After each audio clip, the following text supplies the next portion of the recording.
I'm your host, Elizabeth, and this is For the Talkers.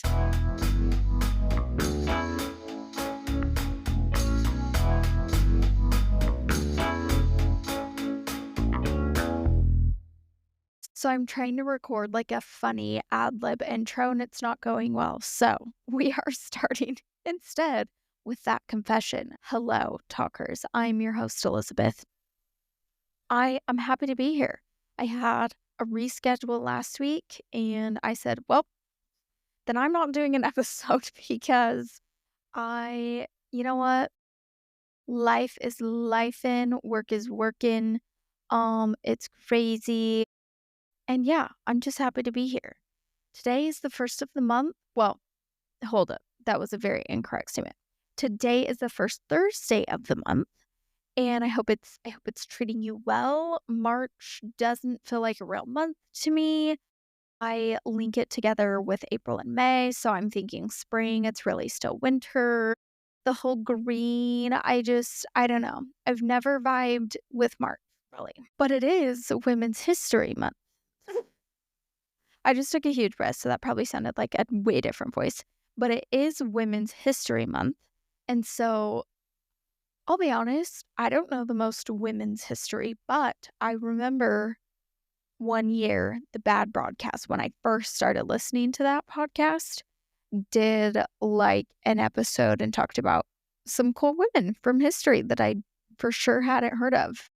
And her commentary on that was like, it was really lovely. So I will be doing that for next month's first episode because the book club book is The Handmaid's Tale.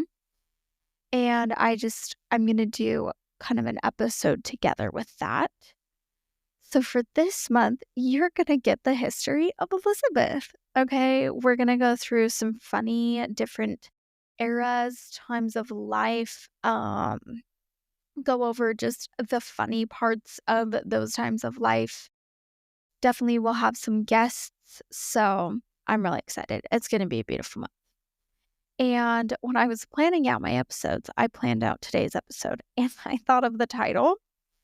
Really not much past that because I loved the title. So this month we read True Love Experiment by Christina. I can never remember her last name. I'm pretty sure it's Fiennes. Fiennes? Let's see. Maybe that's why I can't remember. It's Lauren. Yeah, what? I made that up. Okay. The True Love Experiment by Christina Lauren.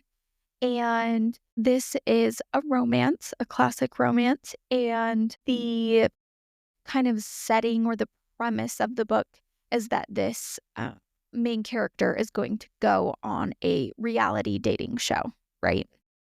And so I'm like, romance and reality. I'll talk about, all the romance books and all the reality TV I like. And then I sat down to write stuff down and I said, I don't even know if I really like romance or reality TV. So love that for me, but I do have some thoughts to share nonetheless. But first, my talking points. Okay, the Notes app has been active. Okay, she has been working, putting in the hours, and I'm here. Oddly, many of these revolve around music, so there's kind of a theme here. Neon Moon by Casey Musgraves. Period. Okay, that's a full complete sentence. What? The beat, the vocals, the emotion, the build, amazing. This is what I wrote in my notes. Okay. Stunning. So let me play you a little. I'm gonna get copyrighted. Let me play you a tiny smidge of Neon Moon. Oh, but mind you, I didn't even write this down. The song is actually by Brooks and Dunn, and their version's quite terrible. Terrible's dramatic, but it's quite average, maybe.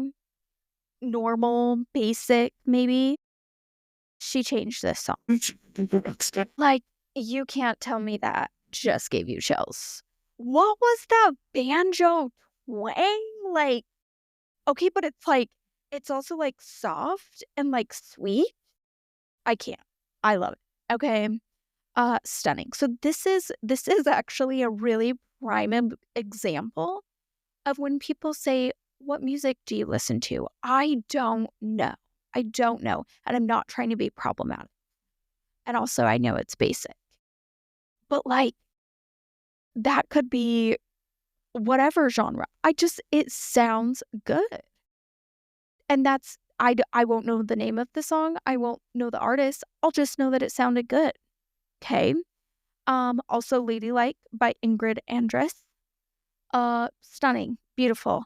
And Love Hangover by Jenny is a newer released. It's a pretty just it's a pop song, upbeat, whatever. But it has this one part where it says like the love hangover, and then there's like this frill of notes. And that has just been my like Elizabeth, if you sing that one more time, I'm going to slaughter you song that occasionally I get, and it will just be like one line and I just say it. Like it I'm trying to think, it just like bubbles out. It's not conscious at this point. It just happens. Okay. So if you haven't heard of any of those songs, now you have something to go listen to. And I have to expose myself here. So, Love Hangover by Jenny, it's just has a great sound, okay?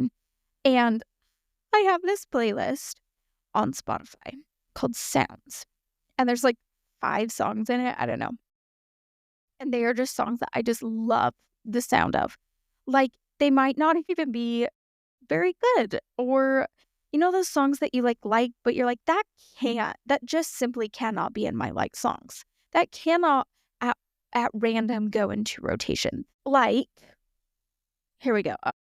That's not true for all of them, but some of them. But Lies Lies Lies, Morgan Wallen, you're kidding me, it just sounds so good. I'm like, yes, amazing. And so I'm slowly growing that playlist. So if you know any songs that you're like, that sounds like it, please, please send them my way. Amazing. And the last thought that I have today that kind of goes along with music is I unfortunately did fall victim to a scam by my own idiocy. And it's a touchy it's a touchy subject. It feels terrible to have every single card of yours fraud charges hacked into everything. It's not great, not ideal, but while on my many calls with the MacU customer service, I just had a thought with their hold music. It sounds like a jazzy SpongeBob SquarePants. And it's odd. It's interesting. And Grace even said I like walked in the door and I was on hold with them. And he's like, what is that jazzy music? I was like, right? It's jazzy. But then it wasn't like jazz. It was like pop jazz. It was like this weird SpongeBob SquarePants vibe. It was interesting. So those are my lovely music thoughts to share with you. So, as I said, we are talking romance and reality today. And I'm not really one to watch reality TV. I think I've talked about this before, but we just did not really grow up with like pop culture in in my childhood. That is just not a part of anything. Like, I didn't know actresses and actors' names and, like, what they were in and just, like, magazines and stuff like that. So, I think the idea of reality TV just doesn't make sense to me.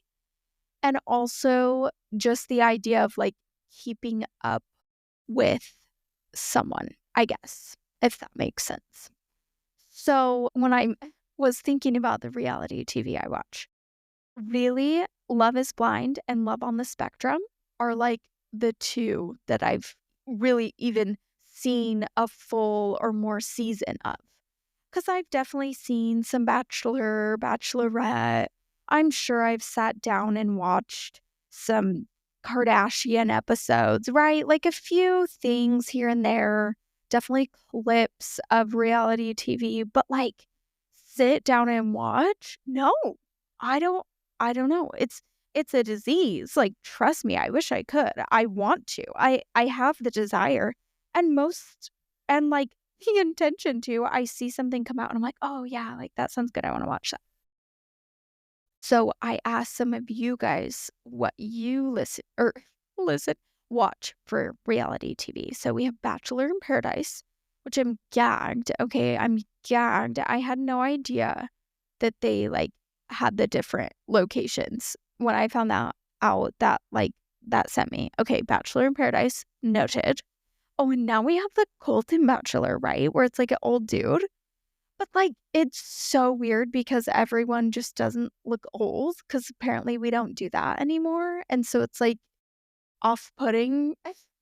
Like, they just still look young and they're trying to, like, play this old thing, and it's like, "You have less wrinkles than I do." Like, what is happening right now? Also was recommended is not even recommended, that's not true. But just I asked what people like to watch for reality TV. Season 3 of Special Forces. So putting that on the list because I'm intrigued, one. And two, I don't understand just doing like, sorry, I'm like blowing up, y'all. Okay. Going on Do Not Disturb. Amazing. Um, Special Forces Season 3. How do people pick just like a specific season? What And also, am I not supposed to watch 1 and 2? You can ask Grace. I can't even miss 30 seconds of a show. You want me to skip a whole like, that? No. The brain is not gonna let that happen. Okay, and then, of course, we got The Secret Lives of Mormon Wives, and I'll be honest, I have minimal thoughts on the show. I haven't watched it. I think me and Grace watched the first episode or 2. I just was like, I don't have anything nice to say about anything these people are doing, so why would I watch that? But I'm trying to be off social media, but I needed something on Instagram, right? Of course.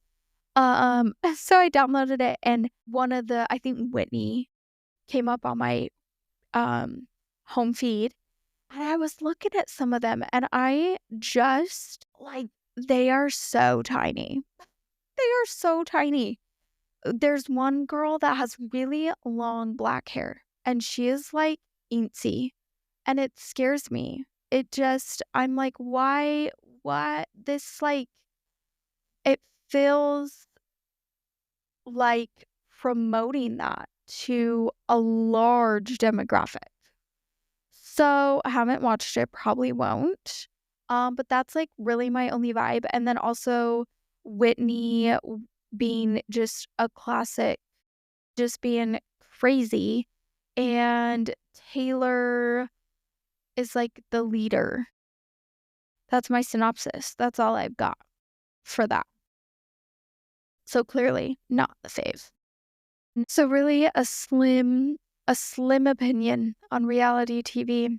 I will do better, my talkers, okay? I will up my game, starting with season 3 of Special Forces. Amazing.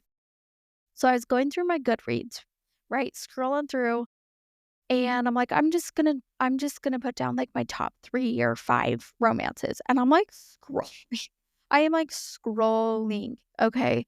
I didn't realize like how much I haven't been reading romance.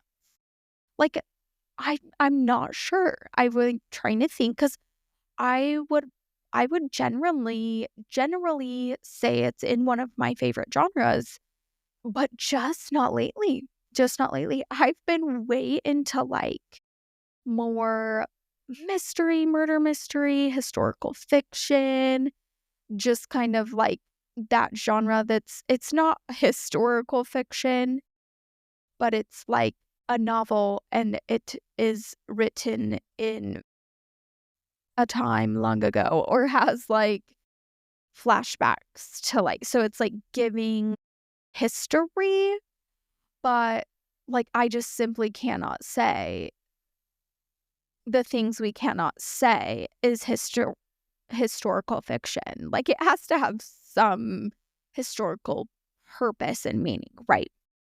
Moving on. I just, like, feel I'm like, we need another, and maybe there is, I don't know, but we need, like, another name for that. It's, like, period or something. Like, I remember, like, a period drama is, like, yeah, maybe it's something like that. I'll do my research. Okay. So, mystery, historical fiction, even a little sci-fi in there. But yeah, the romance is just not top of the charts right now. But something I did realize too is I feel like the majority of the books I'm reading have like uh, a love, a partnership. What do you call that? They're still about like relationships, right? Like there's still like a love interest. Oh my God, I don't know why. I don't know why I could not think of that. The love interest, right? Like it's just in like all the books. So the ones that I've most recently read that I liked, I wrote down Drop Dead by Lily Chu, and this is like an Audible only book or something, but it was perfect. It was perfect for romance. Okay. It was great. It was like kind of a murder mystery, like romance vibe. It was great. The next was The Seventh Veil of Salome. And this one was fun. This one was really fun. And it was a good romance. Definitely still more of like a period piece in like the kind of the James Bond era vibe. Okay. The Things We Cannot Say, which I did mention. So good. You guys, I really liked this book a lot. Okay, this was one of those books where it was like this girl is going to visit the hometown of her grandma. And so we also get when like the grandma was, in her 20s, we get her perspective too. So it gives that like way older generation and then the younger generation. And is perfect. It's perfect. Great narrative, super cute story. The main character's son is on the spectrum and uses I'm not going to remember what those are called. It's like, support something. When they have like an iPad or kind of a device that they can utilize and it speaks in, however way. I know there's many a different, but he has that. And then the grandma has a stroke or something, and she's also not really able to communicate. And it's just like, it's really wholesome, really sweet, the way that it's a full circle moment. Anyways, it's really lovely. It's a great story and great like mystery. And then the last one that I wrote down was Before I Let Go by Kennedy Ryan. And honestly, it kind of took me a long time to read this book. It was a little while ago. I don't know if I think I just had too much going on, but I really liked it. And it was way more like present time. So it was really cute, really fun. Little spicy on that one. The other ones, not much that I remember. Yeah, I don't think so. Maybe Drop Dead because it was weird. It was like just an audio book. It was like the Netflix original series, but for Audible. But Before I Let Go, definitely had some spice. It was good. It was fun. They're like a divorced couple, and it just felt very like accurate to like it's sometimes I feel like romance books can have like a fairy tale vibe, right? Where it's like, yes, this is a romance, but also like, can it be like real life romance? Like, well, okay, and not like real life, right? But just a little more realistic in the in between things. And I felt like this book did. Um, And another book that did that really well was The True Love Experiment, which was this month's book club read by Christina. Guys, Kristen, I always forget. What is it? Lauren. What? Okay, that's why, because it's two first names. Christina Lauren. Okay. And yeah, it was a great book, balanced really well. I loved the story, thought it was so fun and creative. It was different, and the characters were just to die for. Really, really great. And as a romance, it just checked all the boxes. It was stunning. And let's see what y'all thought about it too. So first, the overall rating. Oh, about an 8. Okay. Sometimes our books get a little higher. I should do 1 out of 5. I'm going to change that going forward for sure. And the favorite characters were Fizzy and Natalie. And then I did another question, which was, what did you think of the reality TV setting? And there were 6 options, and they're split, and only 2 got selected. Out of the 6, 2 got selected. Loved it. Such a fun backdrop. And it was something new that isn't overdone. And then I did have a question about the book balancing humor and emotional depth, because it was quite a fun book, but there were some really good moments in it, and really, again, with Before I Let Go, where it just felt like realistic issues, like realistic arguments, realistic kind of, reservations and things like that. And so there was a fun balance there, and people did agree with that, with like a 3.5. So kind of right there in the middle, right? Like it wasn't really over on either side. So in the book, well, okay, yeah, I'm just going to spoil it, because if you don't read a romance, here's some context.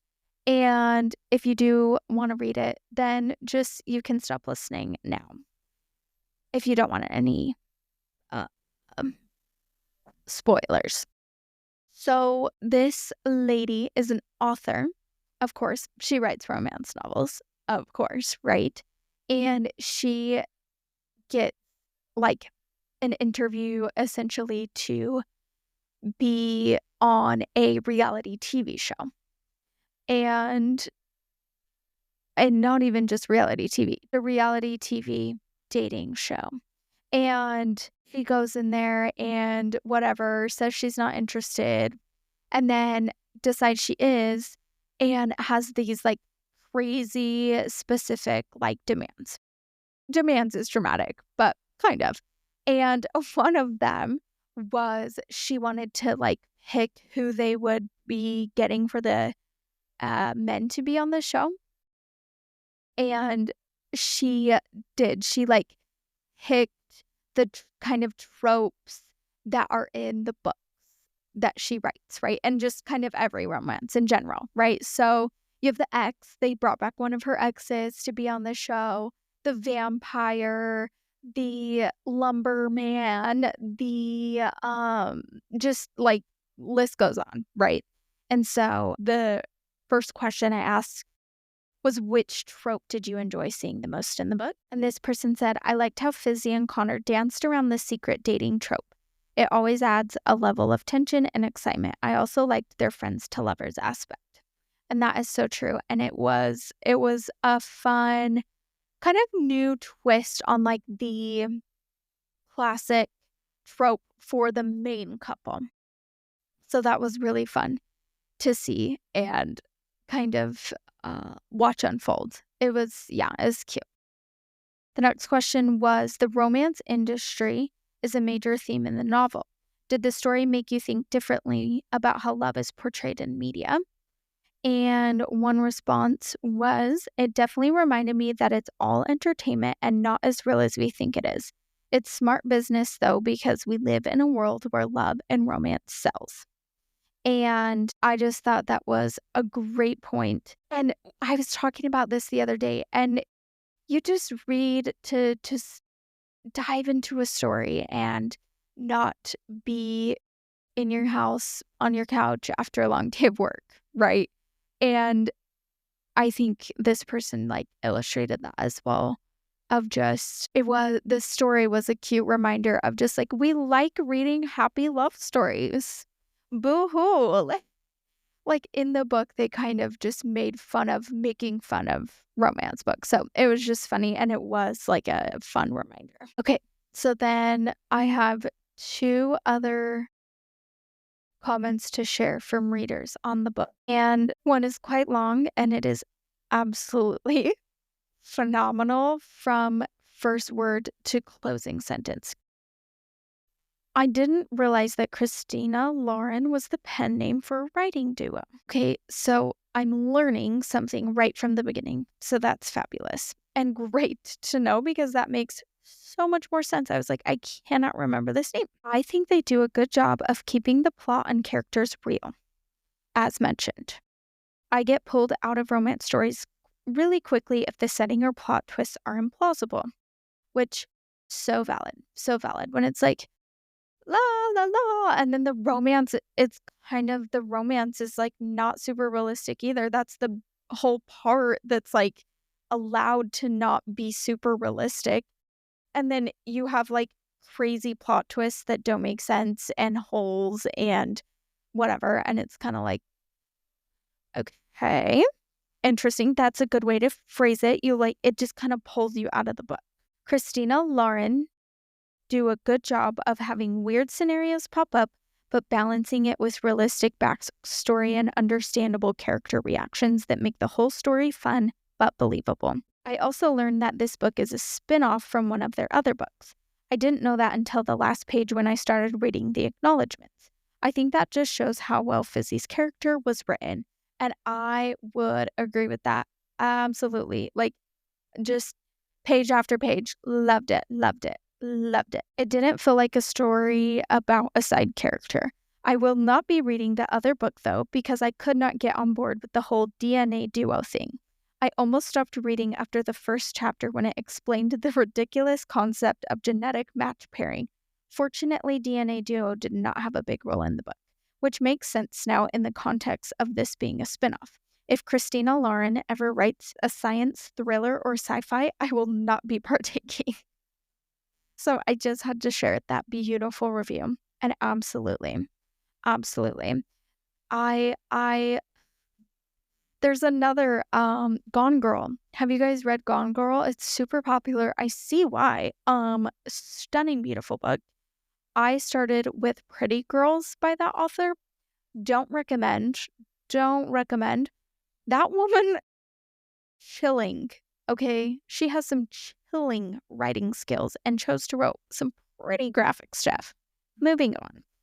DNA Duo was quite ridiculous and hilarious, and also like how horrifying if not every, but like one company essentially had the genetic makeup of every, again, not every, but a good amount of people. That would be insane. Okay. And also just, yeah, and completely ridiculous. And I had no idea that this book was a spinoff from another one of their books. And I did see they have quite an array. So if you've read any other books by Christina Lauren, let me know. I would absolutely love a recommendation from their, I'm assuming, long list of books. And that's interesting. I'm going to have to look into the duo a little more. That's really, really interesting. And like things you would think I would know about the book for our book club, right? Okay, moving on. So like I said, The Handmaid's Tale is our March book club read. So I know y'all read it. I know you know someone who read it.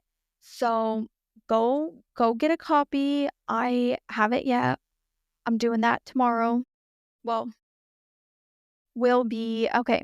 I will have started reading it by the time you're listening to this. So go get a copy, find an audiobook. We are all going to read this month of March that doesn't exist to me. Amazing. Thank you all for joining me for my short blabbermouth little stream of consciousness episode today. I love you all. Thank you for listening. I hope your March is fabulous, okay? I'm ready for it. I'm ready for it. Honestly, I'm ready for it to fly by, just like every month has been doing. So, love you all. Remember to rate the show, give it a review, and love ya. Thanks for listening. Remember to leave a rating and review, subscribe, and come back next Thursday for a new episode. And remember, you matter, and what you have to say matters.